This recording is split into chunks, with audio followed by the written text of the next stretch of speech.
Hello students, आज हम 6th unit start करेंगे, दैट इज ग्रेविटेशन। तो देखिए, ग्रेविटेशन के बारे में आपने पहले भी पढ़ा है और आज इसको फर्दर आगे कंटिन्यू कर रहे हैं।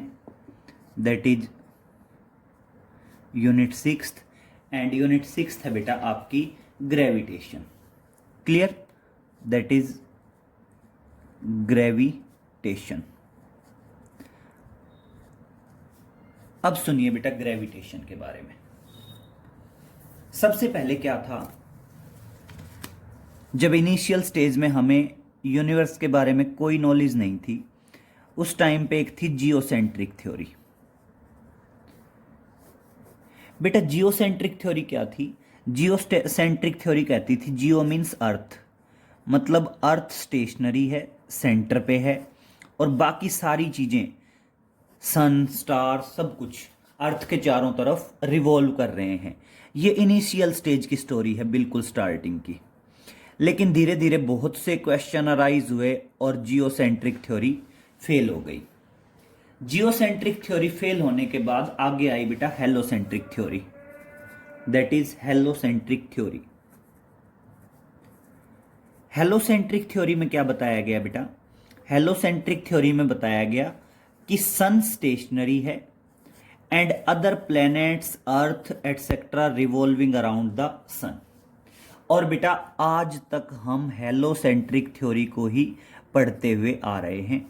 बहुत से साइंटिस्ट थे जिन्होंने हेलोसेंट्रिक थ्योरी को सपोर्ट किया, जैसे केपलर था। केपलर ने हेलोसेंट्रिक थ्योरी को सपोर्ट करते हुए केपलर्स लॉ दे दिए। कोपरनिकस, मतलब बहुत से साइंटिस्ट थे जिनने सबने हेलोसेंट्रिक थ्योरी को सपोर्ट किया कि सन स्टेशनरी है and other planets are revolving around the sun. और आज हम किसको स्टडी करते आ रहे हैं? अब तक हेलोसेंट्रिक थ्योरी को स्टडी करते आ रहे हैं। और इसी के सपोर्ट में एक साइंटिस्ट था केपलर, उसने दिए थे, that is Kepler's law of planetary motion. तो हम आज बात करेंगे केपलर्स लॉ की। टॉपिक है that is Kepler's law of planetary motion. Kepler's law of planetary motion. Planetary मतलब जो प्लैनेट्स हैं वेरियस, उनके बारे में। That is Kepler's law of planetary motion. Kepler's law of planetary motion क्या है बेटा? Kepler's law of planetary motion में हेलोसेंट्रिक थ्योरी को सपोर्ट किया गया और इसी के बेसिस पे दिए गए केपलर के 3 लॉ। और सुनो बेटा, सबसे पहले था Kepler's first law, that is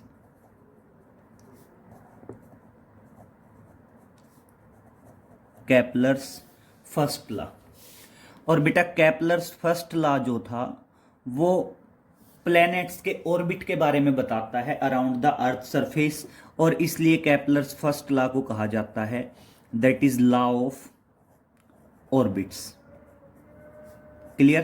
क्या है? केपलर्स फर्स्ट लॉ कह दीजिए या इसको कह दीजिए लॉ ऑफ ऑर्बिट, एक ही मतलब है। चाहे तो केपलर्स फर्स्ट लॉ बोलो और चाहे इसको बोलो लॉ ऑफ ऑर्बिट। इसमें क्या होता है सुनिए। बेसिकली एक होता है बेटा इलिप्टिकल शेप, मतलब जो आपकी अंडाकार शेप होती है उसको बोलते हैं इलिप्टिकल शेप। इलिप्टिकल शेप में क्या होता है बेटा? एक जो सबसे छोटी लाइन होती है उसको बोलते हैं माइनर एक्सिस, एक जो बड़ी लाइन होती है उसको बोलते हैं मेजर एक्सिस। तो ये तो माइनर एक्सिस है और ये है मेजर एक्सिस। और बेटा दोनों एक दूसरे को क्या करती हैं? बिल्कुल बाइसेक्ट करती हैं। जहां बाइसेक्ट करेंगी वो क्या होगा? सेंटर। बाइसेक्ट करने का मतलब ये हाफ हो गया, इस पार्ट को क्या बोलते हैं? That is semi major axis. मतलब जो मेजर एक्सिस का हाफ है यहां से यहां तक, ये क्या हो जाएगा? Semi major axis. इसी तरह ये माइनर एक्सिस थी, ये माइनर एक्सिस का हाफ है, इसको क्या बोलेंगे? That is semi minor axis. ठीक है? इसके अलावा ये सेंटर आ गया। और बेटा मेजर एक्सिस पे सेंटर से थोड़ा सा लेफ्ट या राइट, ये क्या होते हैं? 2 फोकस पॉइंट होते हैं। कंबाइंडली फोकाई भी बोल सकते हैं। मतलब मेन पॉइंट क्या है, इलिप्स के अंदर एक मेजर एक्सिस होती है, एक माइनर एक्सिस होती हैं, दोनों एक दूसरे को बाइसेक्ट करती हैं और जहां इंटरसेक्ट करती हैं उस पॉइंट को बोलते हैं सेंटर। बाइसेक्ट करने के बाद जो हाफ पोर्शन बच गया उसको कहा जाता है semi minor axis and semi major axis.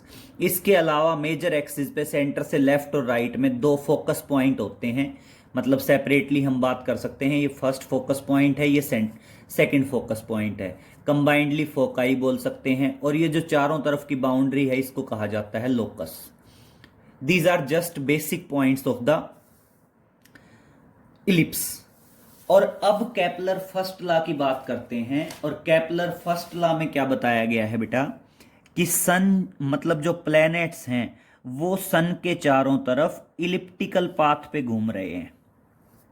मतलब जो प्लैनेट्स हैं वो सन के चारों तरफ किस पे रिवॉल्व कर रहे हैं बेटा, इलिप्टिकल पाथ पे रिवॉल्व कर रहे हैं। And sun is present at one of the focus point. और बेटा सन कहां पे प्रेजेंट है, सेंटर पे प्रेजेंट नहीं है, sun is present at one of the focus point. और ये क्या है, कोई भी प्लेनेट है। क्लियर। तो जो कोई भी प्लेनेट है, कोई भी प्लेनेट सन के चारों तरफ कैसे रिवॉल्व कर रहे हैं, इलिप्टिकल पाथ पे रिवॉल्व कर रहे हैं। और पाथ के बारे में बताता है ये, इसीलिए इसको कहा गया है लॉ ऑफ ऑर्बिट। तो देखिए केपलर फर्स्ट लॉ या लॉ ऑफ ऑर्बिट क्या कहता है, according to this law all the planets revolve around the sun in the elliptical path. तो क्या बताओगे, according to this law, according to this law all the planets revolve around the sun, या क्या बताओगे, all the planets move around the sun in elliptical path। क्या बताओगे, in an elliptical path या elliptical orbital बोल सकते हैं, that is in an elliptical path कह दीजिए या इलिप्टिकल ऑर्बिट कह दीजिए। क्लियर। तो केपलर फर्स्ट लॉ क्या कहेगा, all the planets according to this law all the planets move around the sun and in an elliptical orbit and sun is present at, and sun is located at कह दीजिए या present at कह दीजिए, sun is at the one of the focus point, one of the focus point। Clear बेटा। और जो सन होगा वो सन किसी एक फोकस पॉइंट पे होगा। मैंने आपको अभी अभी बताया दो फोकस पॉइंट हो सकते हैं, एक इधर हो सकता है और एक इधर हो सकता है। तो सन किसी एक फोकस पॉइंट पे आ जाएगा। नेक्स्ट बात करते हैं बेटा Kepler second law, that is Kepler's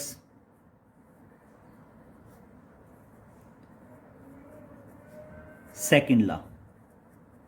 बेटा केपलर सेकंड लॉ जो है वो एरिया के बारे में बताता है, इसलिए इसको कह दिया जाता है लॉ ऑफ एरिया। इसीलिए इसको क्या कह दिया जाता है, लॉ ऑफ एरिया कह दिया जाता है।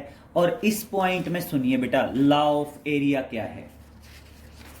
आप ये कहते हैं कि कोई भी प्लेनेट सन के चारों तरफ इलिप्टिकल पाथ पे रिवॉल्व कर रहा है। मान लीजिए मैं यहां डायग्राम बना रहा हूं इस तरफ कि कोई भी प्लेनेट सन के चारों तरफ इलिप्टिकल पाथ पे रिवॉल्व कर रहा है। अब मान लीजिए ये क्या है बेटा, दिस इज द सन, और कोई भी प्लेनेट या अर्थ रिवॉल्व कर रही है बेटा around the sun on an elliptical path. तो अज्यूम करिए हम कहते हैं अर्थ यहां पे है। Clear. And this is the line joining to the centre of sun to the centre of earth. और ये क्या है बेटा, लाइन है जो ज्वाइन करती है, किसको ज्वाइन करती है, centre of sun to the centre of earth. अब बेटा सन के चारों तरफ अर्थ रिवॉल्व करने में अज्यूम कर लीजिए 1 ईयर का टाइम लेती है। मैं यहां पे 1 मंथ का टाइम अज्यूम करता हूं और 1 मंथ में मान लीजिए अर्थ यहां से रिवॉल्व करके और यहां पे आ जाती है इन 1 मंथ, और 1 मंथ में यहां आ गई तो बेटा ये क्या है, area cover out by the line joining to the centre of sun to the centre of earth. बेटा यहां से यहां तक मैंने 1 मंथ का टाइम माना। अब मान लीजिए आप 5-6 महीने के लिए छोड़ दीजिए, 5-6 महीने के बाद अर्थ है यहां पे, क्योंकि चारों तरफ वन कंप्लीट रिवॉल्यूशन कंप्लीट करने में 1 ईयर का टाइम लगेगा, तो उसके बाद मान लीजिए अर्थ है यहां पे। ये क्या है, line joining to the centre of sun to the centre of earth. और सेम जैसे मैंने यहां पे 1 मंथ का टाइम दिया था, वैसे ही हम यहां भी 1 मंथ का टाइम देंगे, और मान लीजिए 1 मंथ के बाद अर्थ आ गई यहां पे, और ये क्या है, line joining to the centre of sun to the centre of earth. और अब बेटा लॉ ऑफ एरिया कहता है कि ये जो एरिया है, ये जो एरिया है और ये जो एरिया है, दोनों एरिया क्या होंगे बेटा, इक्वल होंगे। मतलब क्या है कि इक्वल टाइम था, और जो लाइन ज्वाइन कर रही है centre of sun to the centre of planet या earth, cover out equal area. जितना एरिया ये है उतना ही एरिया ये है, तो केपलर सेकंड लॉ की स्टेटमेंट आ जाएगी, the line joining to the centre of sun to the centre of earth cover out equal area in equal interval of time. यहां भी इक्वल, वही 1 मंथ का टाइम दिया था, यहां भी हमने क्या दिया था, 1 मंथ का टाइम दिया था। तो देखना क्या कहेंगे, the line joining to the sun and a planet, earth कह दीजिए या प्लेनेट कह दीजिए, तो क्या कहेंगे, according to this law, according to this law the line joining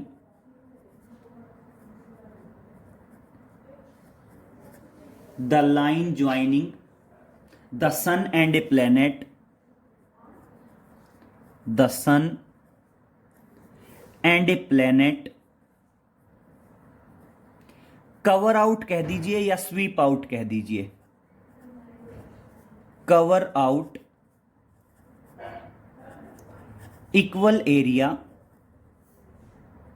in equal interval of time. क्या होगा बेटा, बराबर एरिया कवर करेंगे, किसमें, इन इक्वल इंटरवल ऑफ टाइम।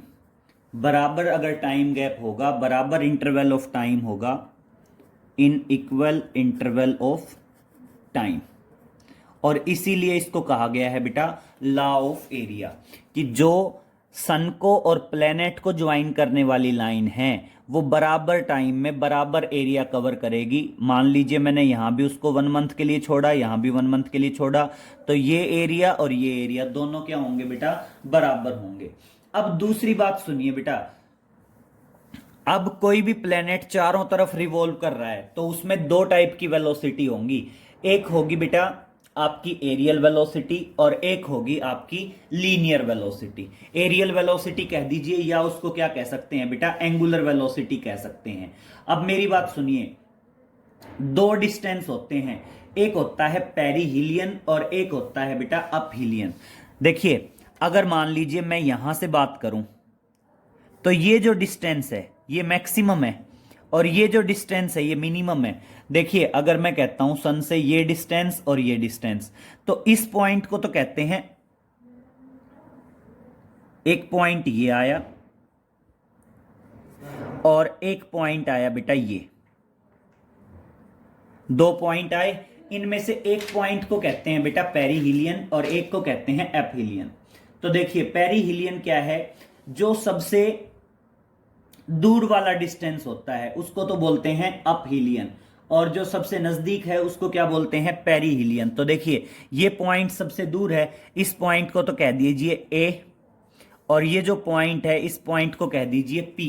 तो जो पॉइंट ए है, पॉइंट ए तो क्या है बेटा, पॉइंट ए तो है आपका aphelion, that is aphelion, APHELION,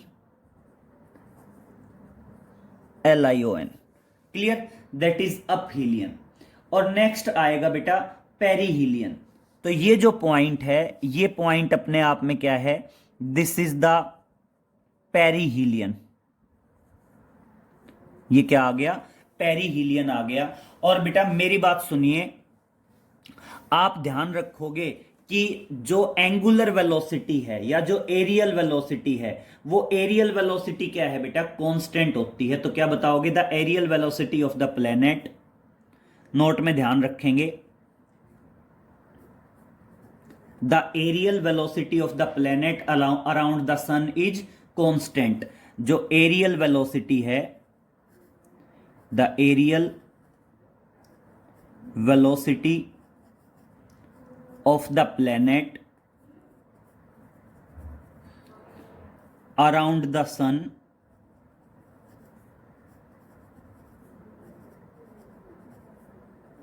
is constant। जो एरियल वेलोसिटी है प्लेनेट की, वो क्या होगी, कांस्टेंट होगी अराउंड द सन। लेकिन बेटा अगर मैं लीनियर वेलोसिटी की बात करूं, तो यहां पे आप भी देख सकते हैं कि यहां एक मंथ में कम डिस्टेंस ट्रेवल किया था, मान लीजिए हमने अज्यूम किया था, यहां एक मंथ में ज्यादा डिस्टेंस ट्रेवल किया था। इसलिए जो लीनियर वेलोसिटी है वो अप हीलियन की तरफ मिनिमम होती है और पेरीहीलियन पे क्या होती है, मैक्सिमम। अगर मैं लीनियर वेलोसिटी की बात करूं तो लीनियर वेलोसिटी यहां पे मिनिमम होगी और यहां पे लीनियर वेलोसिटी क्या होगी, मैक्सिमम होगी। बाकी जो एंगुलर वेलोसिटी है वो क्या रहेगी बेटा, कांस्टेंट रहेगी। नेक्स्ट आता है आपका केपलर्स थर्ड लॉ। नेक्स्ट है that is Kepler's third law. और बेटा केपलर्स थर्ड लॉ जो है वो बताता है टाइम पीरियड के बारे में, और इसलिए इसको क्या कहा जाता है, this is also known as law of periods. क्या कहा जाता है इसको, लॉ ऑफ पीरियड्स कहा जाता है। और ये सुनिए बेटा क्या कहता है, जनरली एक रिवॉल्यूशन कंप्लीट करने का जो टाइम होता है उसको कहा जाता है बेटा टाइम पीरियड।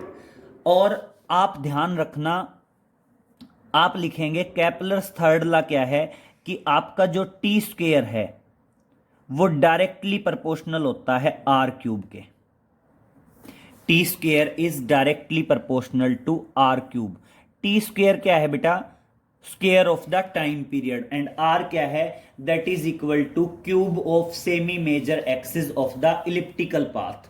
तो देखिए क्या है, according to this law, according to this law, square of time period, square of time period is directly proportional to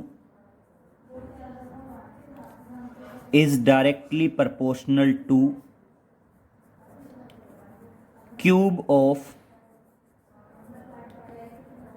semi major axis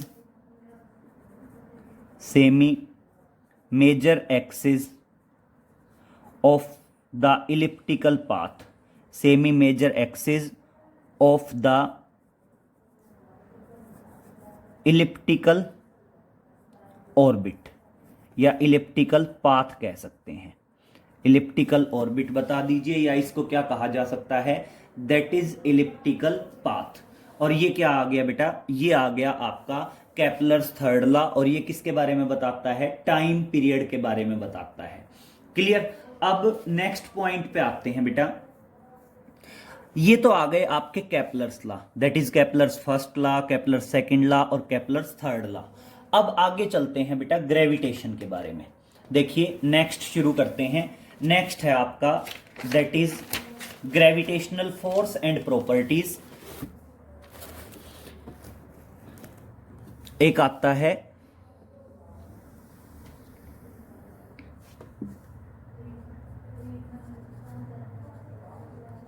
gravitational force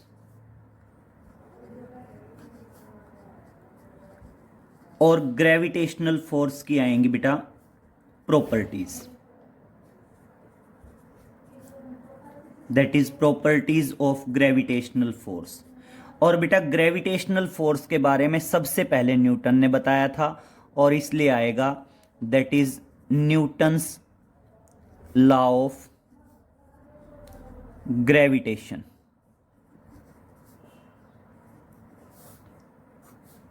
क्या आएगा?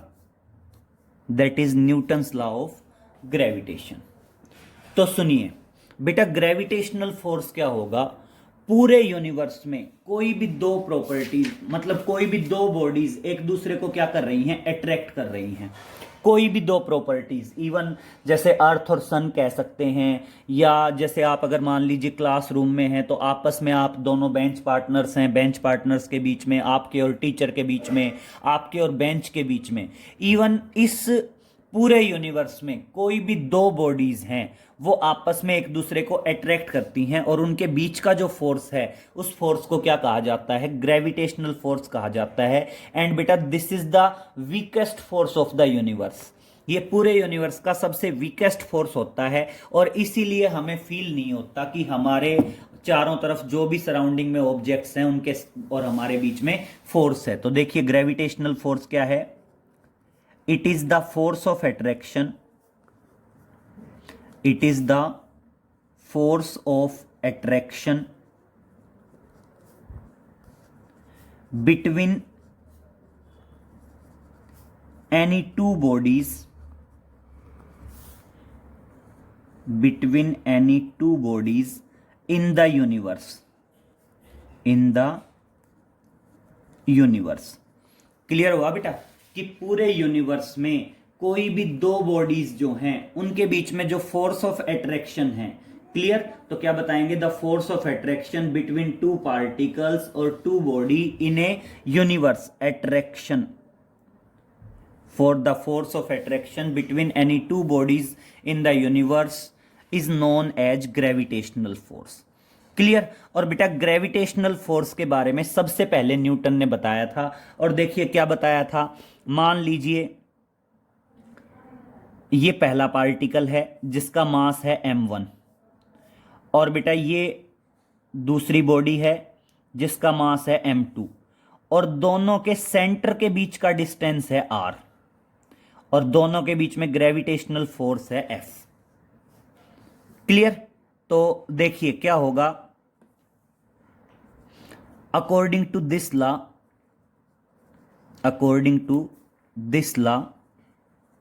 the force of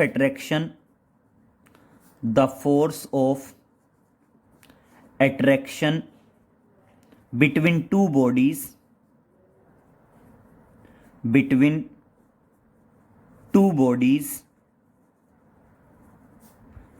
depends upon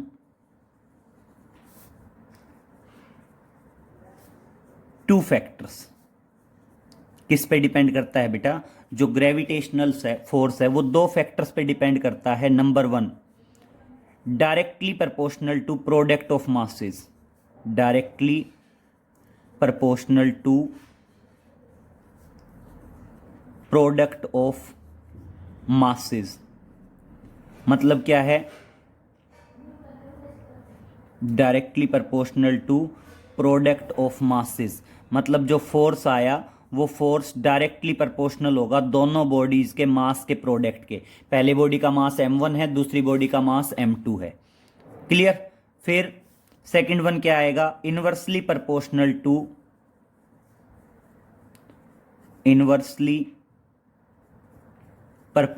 to square of the separation between them, square of the separation between them. मतलब क्या आ गया? जो force आएगा वो inversely proportional आएगा 1/r², क्योंकि दोनों बॉडीज के बीच का सेपरेशन क्या है? r² है। अब दोनों को कंबाइन करते हैं, कंबाइनिंग दीज वी गेट, इनको अगर हम कंबाइन करते हैं तो हमें क्या मिलता है, force is directly proportional to m1 m2 by R square. और बेटा यहाँ पे प्रोपोर्शनलिटी कांस्टेंट आ जाता है g। प्रोपोर्शनलिटी कांस्टेंट क्या आ जाता है, प्रोपोर्शनलिटी कांस्टेंट आ जाता है g, और g को कहते हैं यूनिवर्सल ग्रेविटेशनल कांस्टेंट। तो यहाँ पे g जो है, कैपिटल G जो आया है, ये कैपिटल G क्या है बेटा, this capital G is the universal gravitational constant. Universal gravitational constant, clear. ये अपने आप में क्या है बेटा, यूनिवर्सल ग्रेविटेशनल कांस्टेंट है। इसको यूनिवर्सल ग्रेविटेशनल कांस्टेंट क्यों कहा जाता है, क्योंकि इसकी value all over the universe क्या होती है बेटा, सेम। और ध्यान रखना g की वैल्यू होती है दैट इज 6.67 इंटू 10⁻⁻11।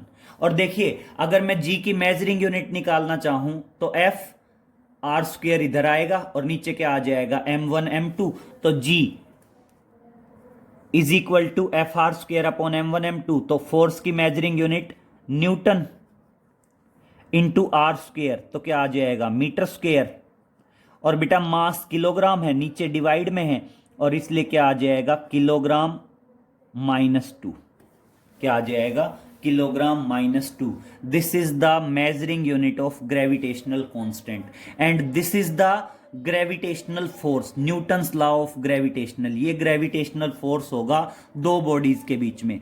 इसलिए अगर मैं इसकी प्रॉपर्टीज की बात करूं तो सबसे पहली प्रॉपर्टी क्या आएगी, it is the weakest force of the universe. It is the weakest force of the universe. Clear बेटा, ये पूरे यूनिवर्स का सबसे वीकेस्ट फोर्स है। दूसरी चीज, it is attractive in nature. It is attractive in nature. कभी भी ध्यान रखना, जो ग्रेविटेशनल फोर्स होगा बेटा, वो ग्रेविटेशनल फोर्स हमेशा अट्रैक्टिव होगा। फिर नेक्स्ट क्या है बेटा, it depends upon mass of the bodies. Depends upon the mass of the bodies. Clear. Next सुनिए बेटा, नेक्स्ट क्या बताएंगे, it is central force. It is central force. Next क्या बताएंगे बेटा, ये सब हम पहले वैसे भी फर्स्ट यूनिट में डिस्कस कर चुके हैं, यहां मैं रिपीट कर रहा हूं। It is the conservative force. ये कैसा फोर्स है बेटा, कंजर्वेटिव फोर्स है। कंजर्वेटिव फोर्स का मतलब क्या होता है, जिस फोर्स का वर्क डन पाथ पे डिपेंड नहीं करता, सिर्फ इनिशियल पोजीशन और फाइनल पोजीशन पे डिपेंड करता है। इसके अलावा इट ओबे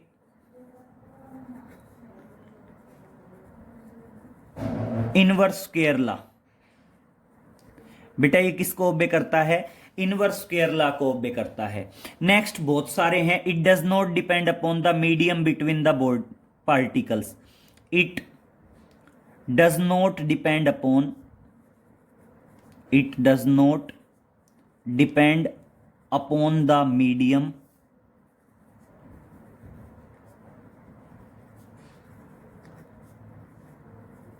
बिटवीन द बॉडीज। मतलब दोनों बॉडीज के बीच में, चाहे एयर हो, वैक्यूम हो, वाटर हो। जैसे ये दो बॉडीज हैं, this is the first body mass m1, this is the second body mass m2। और बेटा दोनों बॉडीज के बीच में चाहे वैक्यूम हो, चाहे एयर हो, चाहे वाटर हो, चाहे कोई भी मीडियम हो, ग्रेविटेशनल फोर्स क्या रहने वाला है, सेम रहने वाला है। नेक्स्ट कह सकते हैं it is the long range force. It is the long range force. ये अपने आप में क्या है बेटा, लॉन्ग रेंज फोर्स है। मतलब काफी लॉन्ग डिस्टेंस तक ऑपरेट होता है। जैसे हम कह सकते हैं इवन अर्थ और सन के बीच का डिस्टेंस कितना ज्यादा है, तो इतने लॉन्ग डिस्टेंस में भी क्या हो सकता है, ऑपरेट हो सकता है। क्लियर। तो आज हमने पढ़ा है ग्रेविटेशनल यूनिट स्टार्ट की है। इसमें सबसे पहले मैंने आपको इंट्रोडक्शन में बताया जियोसेंट्रिक थ्योरी, हेलोसेंट्रिक थ्योरी, उसके बाद केपलर्स लॉ आए, और उसके बाद आया ग्रेविटेशनल फोर्स एंड प्रॉपर्टीज, और उसके अलावा आया Newton law of gravitation. Clear. तो इतना कर लेंगे बेटा, बाकी आगे नेक्स्ट लेक्चर में मिलते हैं। Okay, thank you.